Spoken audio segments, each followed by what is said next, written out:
नमस्कार मंडळी, मी मोनिका. आजच्या आणखीन एका नवीन व्हिडिओमध्ये तुम्हाला सगळ्यांचं अगदी मनपूर्वक स्वागत.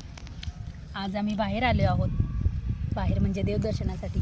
नागेश्वर महादेव हे महादेवाचं प्राचीन असं मंदिर या ठिकाणी आहे.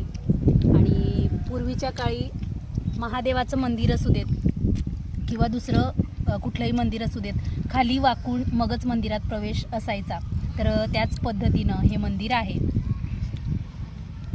आणि आता दर्शन वगैरे आमचं झालं आणि आम्ही मंदिराच्या बाहेर आलेलो आहोत.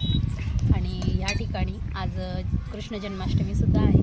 तर फराळाचा आनंद घेतो आहे आणि मुलांसाठी पोळ्या करून आणलेल्या आहेत आणि त्यासोबत लोणचं, त्यानंतर चटणी आणि बटाट्याची जीवची भाजी आहे, तीच आणलेली आहे.